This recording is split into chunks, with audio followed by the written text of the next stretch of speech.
Hello, everyone.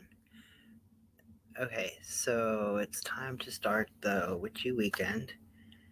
And this weekend, I'm going to be discussing things like altars and shrines, and probably throw in some different meditation garden centers, areas, basically sacred spaces.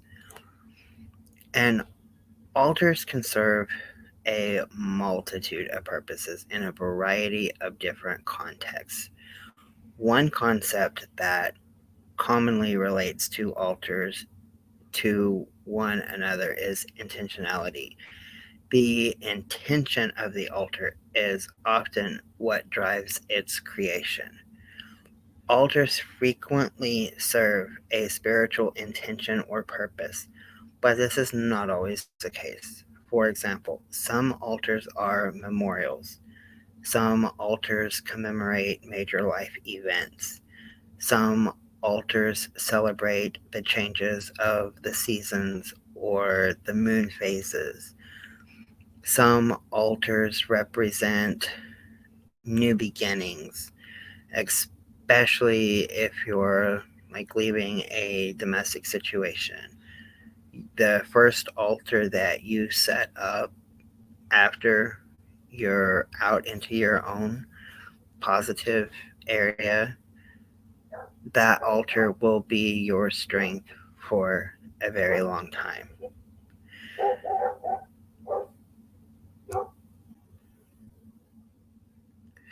So, to begin the process of making an altar, ask yourself, what is the intention of your altar?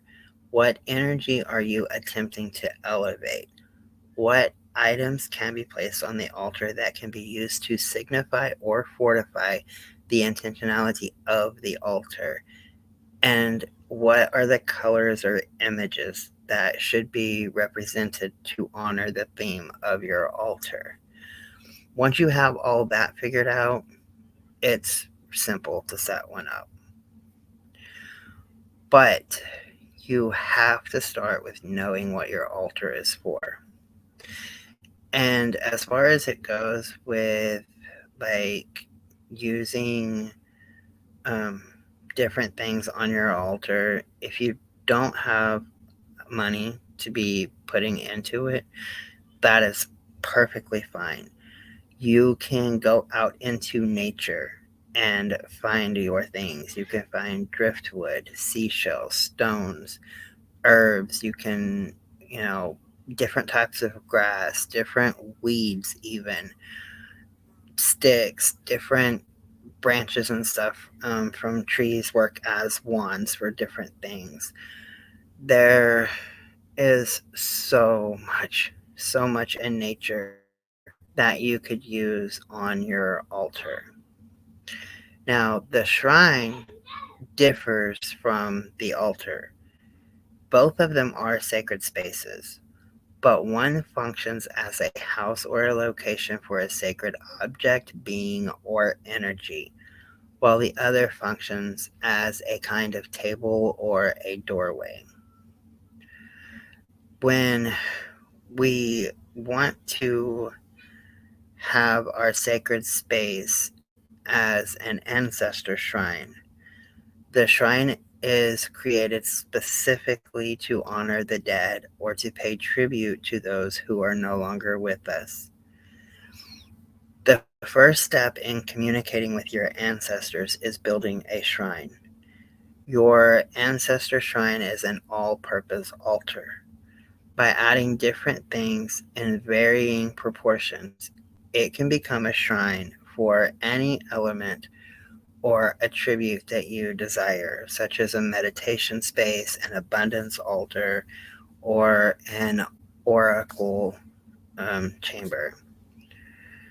And if you have numerous family members or even friends that have shrines up, you can look at each one of them and they will be very different.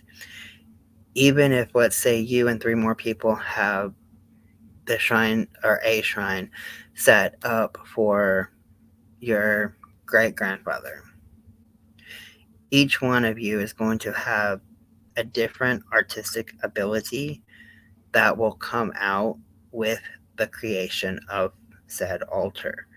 So even though you have the same purpose, the same intent, the same person, each shrine is going to be different.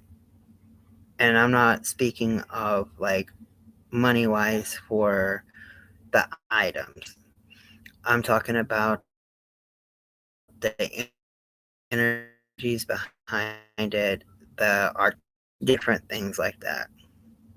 And altars do move themselves. Well, okay.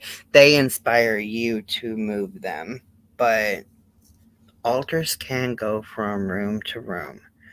They can change levels, they can take on different dimensions, they can boost, you know, like a healing spell or ritual or protection or whatever. And the altar itself, as an energy, can inspire you to move it to a location where it can draw more energy.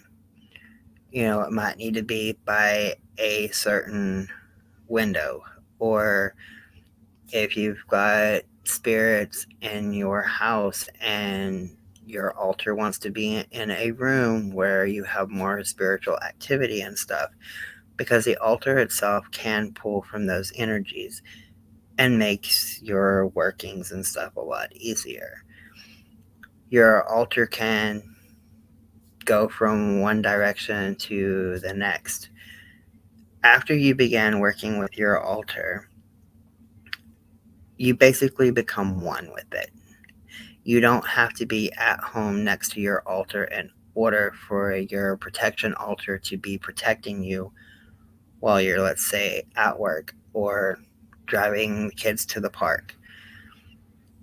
Once you have it set up and once you are adapted to it, then it literally works for you all the time.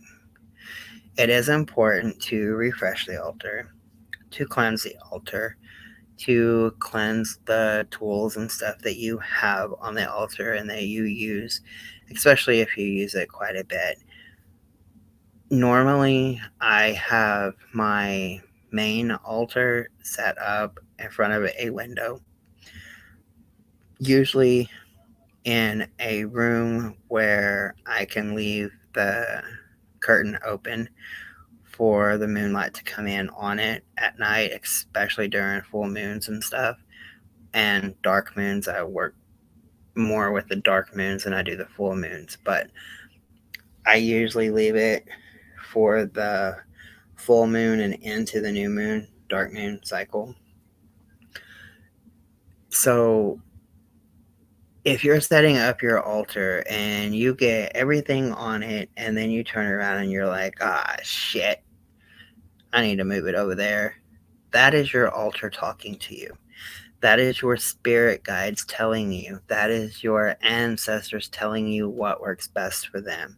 So always listen to that. It's very, very important that you listen to your altar once you have it set up.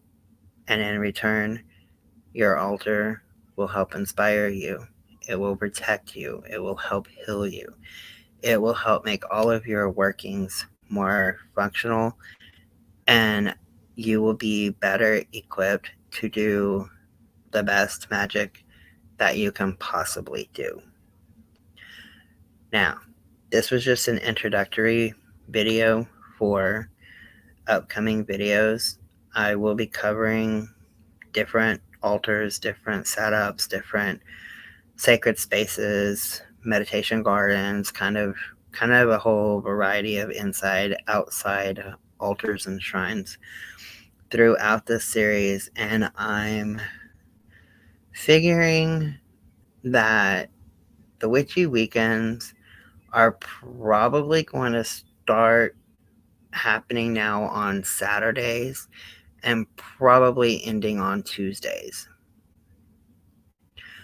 I know that's not exactly the whole weekend, or it's more than just the whole weekend, but my upload times and stuff like that. It's really weird now. So probably from Saturday to Tuesday mornings or something like that. I don't know. I gotta figure. Can't make everybody happy, so I guess the videos will just come out as they come out. But anyway, blessed be, and thank you for being here.